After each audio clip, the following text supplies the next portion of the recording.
네, 이 시간 다 함께 우리 서로 인사하시겠습니다. 순간 속에서 영원을 바라봅시다. 우리 인사하시겠습니다. 네, 순간 속에서 영원을 바라봅시다. 네, 순간 속에서 영원을 바라봅시다.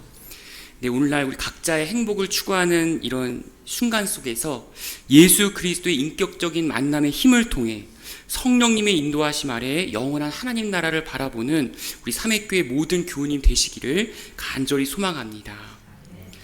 네, 우리가 이제 우리나라도 노벨 문학상을 받았지만 흑인 최초로 노벨 문학상을 받은 이제 토니 모리슨이라는 여성 작가가 있습니다.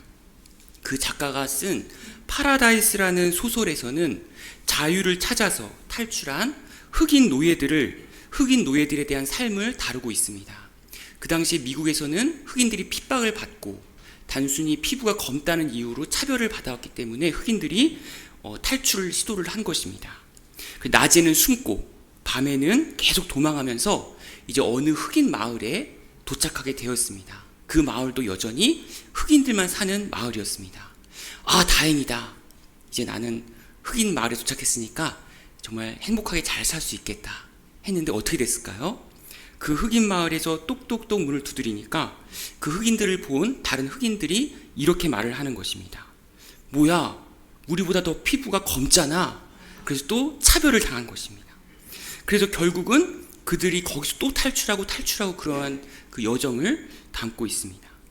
우리의 삶도 마찬가지인 것 같습니다. 흑과 백, 정의와 부정의, 우리가 어느 올바르고 그르고 시시비비를 판단하지만 사실은 그 사이에 흑과 백 사이에 수많은 색조들, 수많은 색깔들이 있다는 걸 우리는 바라보지 못하고 우리의 고집, 우리의 삶의 우리의 욕심, 그것대로 살아왔던지 우리 스스로의 삶을 돌아볼 필요가 있는 것입니다. 사실은 우리가 뼈 빠지게 돈 벌어서 강남에 갔다고 칩시다. 강남에 아파트를 사서 강남의 아파트에 생포하게 잘 살고 있다고 생각하지만 너는 어느 몇 동에 살아. 그리고 동 호수에 따라서 또 계급이 나누어지는 그런 웃지 못한 그러한 상황 속에 우리는 살아가고 있는 것입니다. 오늘 본문이 속한 히브리서에서는 우리가 살아가고 있는 율법, 나는 이런 법대로 살아왔다고 생각하는 사람들을 향해서 오직 그 율법들을 가로지르는 예수 그리스도의 인격의 힘을 통해서 흑과 백, 정의와 부정의, 그 사이에는 모든 다양한 색조들을 포괄하고 포용하는 영원한 하나님 나라를 소망하는 그러한 삶의 지침을 우리에게 말씀해주고 있는 것입니다. 히브리서를 살펴보면 예수 그리스도의 죽음과 부활, 그리고 다시 오심에 대해서 설득하려 하거나 아니면 조작하려 하거나 생명공학적으로 염색체가 이렇게 되고 단백질 구성물질이 이렇게 되어서 이렇게 완전히 복구되어서 예수님이 부활하셨습니다 라고 이런 과학적인 진술을 하는 것이 아니라 바로 진실된 삶, 증인의 삶을 보여주고 있는 것입니다. 단순히 억지로 과학적으로 증명하려고 하거나 증언하려 하기보다는 인격적으로 설명하려고 하고 있습니다. 히브리서의 그 설득력 자체가 인격적으로 삶을 그대로 보여줌으로써 예수 그리스도를 믿는 사람들이 어떻게 살아야 하는가를 그 인격적인 삶을 보여줌으로써 예수님의 삶과 죽음과 부활을 보여주고 있는 것입니다. 증거를 말하는 것이 아니라 증인을 말하고 있는 것입니다. 증거의 과정을 설명하는 것이 아니라 증인된 삶에 대해서 이야기하고 있는 것입니다. 오직 하나님과의 관계에서 히브리서는 쓰여진 것입니다. 서양의 어떤 동화 이야기를 잠깐 말씀드리고자 합니다. 한 젊은이가 길을 가다가 병든 노인을 보았습니다. 너무 이렇게 누추하고 이렇게 외양적으로 보면 너무나 헐벗고 굶주리고 그런 어르신이 계셔서 자신의 겉옷을 벗어서 이제 어르신에게 입혀드리고 맛있는 음식도 소보루빵도 이렇게 대접하고 그랬습니다. 그러자 이를 통해서 기운을 얻은 노인이 젊은이에게 조그마한 약병을 주시는 것입니다. 젊은이, 이 약을 먹으면 영원한 젊음을 누릴 수가 있다네. 그렇게 말을 하는 것입니다. 아, 정말요? 그랬더니 막 꿀꺽꿀꺽 약을 마셨습니다. 영원한 젊음을 가지게 되었습니다. 그래서 계속 일해도 늙지 않고 체력적으로 지치지 않고 부자가 돼서 떵떵거리면서 잘 살게 되었습니다. 그런데 한 가지 안타까운 사실이 있었습니다. 자신이 가장 사랑하는 연인이 점점 늙어가는데 나만 계속 젊은 것입니다. 얼마나 가슴이 아플까요? 그래서 이건 좀 아닌 것 같은데, 그래서 다시 어르신한테 찾아갔습니다. 어르신, 궁금한 것이 있습니다. 당신은 왜 저에게 주었던 그 약병을 마시지 않았나요? 그렇습니다. 그러자 어르신이 이렇게 말씀하시는 것입니다. 젊은이, 영원히 산다는 것은 그것만큼 두려운 것이 없다네. 이렇게 말하는 것입니다. 영원히 산다는 것, 영원히 나만의 천국 안에 갇혀서 영원히 산다는 것만큼 두려운 것이 없다네 라고 말을 하는 것입니다. 우리가 예수 그리스도를 믿어서 하나님 나라를 소망하는 것은 그저 영원히 사는 것이 아니라 바로 관계를 맺는 관계적인 영생을 의미하는 것입니다. 사랑하는 예수 그리스도와 함께 영원히 산다는 것은 단순히 나 혼자만의 천국 안에 갇혀서 영원히 사는 것과 차원이 다른 이야기라는 것입니다. 그렇기 때문에 우리를 하나님 나라의 성소로 인도해 주셔서 지켜주시고 우리의 마음과 삶 속에 하나님 나라를 이루어 주시는 분은 오직 예수 그리스도 뿐이라는 것을 우리는 본문 말씀을 통해서 알 수가 있는 것입니다. 여기서 히브리서를 관통하는 핵심은 바로 구약에 젖어든 사람들, 율법에 젖어든 사람들, 나만의 형식과 나만의 욕심 안에 갇혀있는 사람들이 생각하지 못한 그 첫 언약으로 거슬러 올라가는 예수 그리스도의 인격의 힘이 그만큼 강력하다는 것을 우리에게 보여주고 있는 것입니다. 그래서 특별히 히브리서는 신약 성경에서 33번 등장하는 언약이라는 단어가 17번이나 등장할 정도로 그 언약의 힘, 예수 그리스도의 인격의 힘, 예수 그리스도께 직접 우리의 삶 가운데 찾아오신 그 인격의 힘이 얼마나 강력한 것인가를 우리에게 말씀하고 있습니다. 그리스도인들이 구약에서 신약에 이르기까지 연결되어 있는 하나님과의 영원한 언약을 통해서, 그 약속을 통해서, 인격적인 만남을 통해서 참으로 하나님 나라의 세계와 우리의 생명이 그 예수 그리스도의 인격 안에 연결되어 있다는 것. 그래서 하나님 나라의 세계가 마치 육지가 돌출해서 그 대양, 태평양을 향해 뻗어가듯이 우리의 삶 속에 뻗어져 가는 것입니다. 그것을 바로 히브리서는 우리에게 말씀해주고 있는 것입니다. 옛 언약은 여러 부분, 여러 모양에 불과한 것입니다. 그래서 많은 수의 선지자들이 있었고 많은 수의 순교자들이 있었고 의인들이 있었지만 그보다 더 중요한 것은 바로 그들은 부분밖에 보지 못하였다 하고 히브리서 믿음장에서 보면 말씀하고 있는 것입니다. 그래서 그 다양한 부분들을 통합하는 인격적인 힘은 오직 예수 그리스도를 통해서만 가능하다는 것을 우리에게 말씀하고 있는 것입니다. 옛날 어떠한 왕이 자신의 자리를 지키기 위해서 항상 불안하고 초조하였습니다. 그래서 그 나라의 미술가들, 화가들한테 스스로 평화를 보고 느낄 수 있는 그림들을 그려오라 라고 명령하였습니다. 수많은 화가들의 그림 중에서는 후보작들이 있었지만 그 중에 2개의 그림이 최종 후보작으로 선출되었습니다. 스스로 평화롭다고 생각할 수 있는 그림들. 하나의 그림을 보니 고요한 호수가 보이고 눈앞에는 맑은 시냇물이 줄줄 흐르고 그래서 양떼들이 풀을 먹고 있고 그리고 그 앞에는 아이들이 뛰놀고 있고 위에는 뭉게뭉게 드높은 하늘이 펼쳐져 있는 것입니다. 왕이 딱 봤을 때 뭔가 부족함이 느껴져 있었습니다. 그래서 다른 하나의 그림을 보았더니 그 그림은 그 바다 한가운데 큰 바위가 솟아있고 하늘에는 먹구름이 가득하고 또 그 품 안에 바위 끝에 새가 둥지를 틀고 있었습니다. 그런데 그 품 안에 어린 새들이 벌벌 떠면서 그 둥지에서 갇혀있는 그 안에서 행복하게 어미새 안에서 잠들고 있는 모습을 그리고 있었습니다.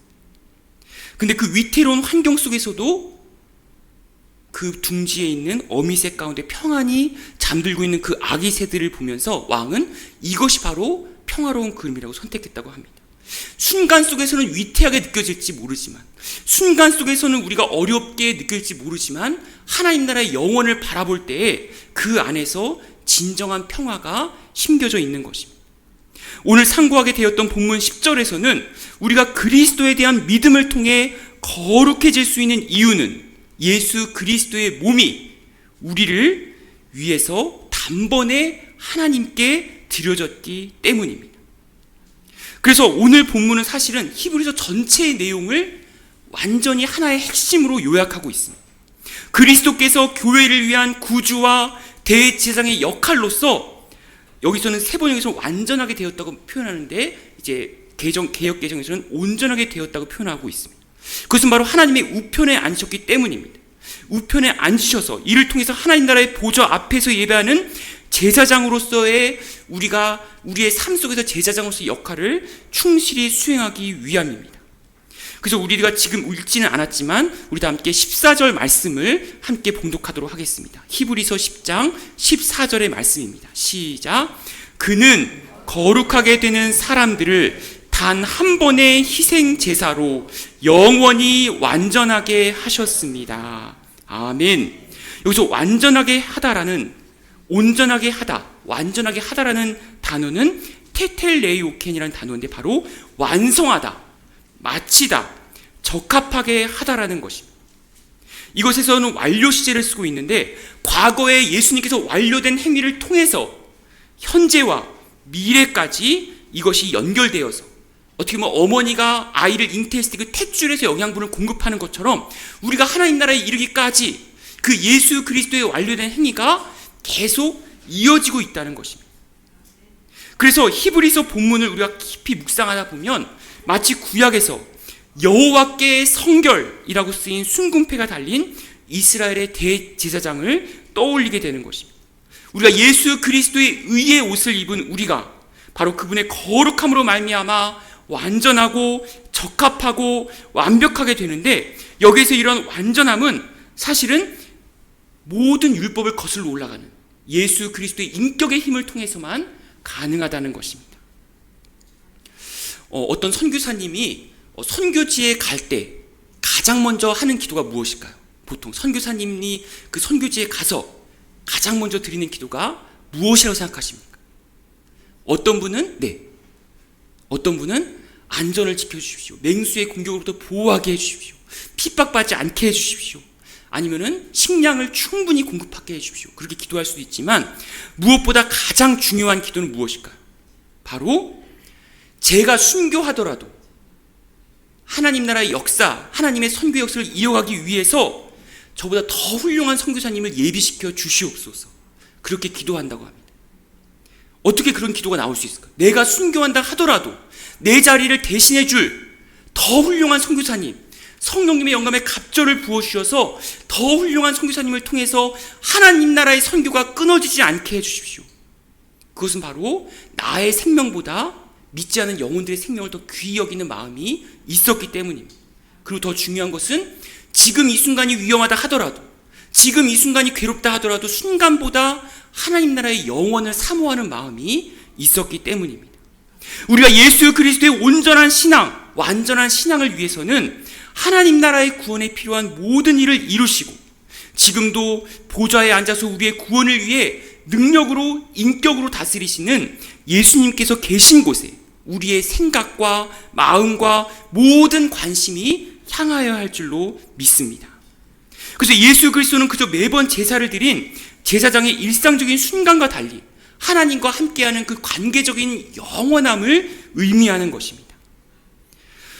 제가 전에 봤던 영화 중에 라이언 일병 구하기라는 영화가 있습니다.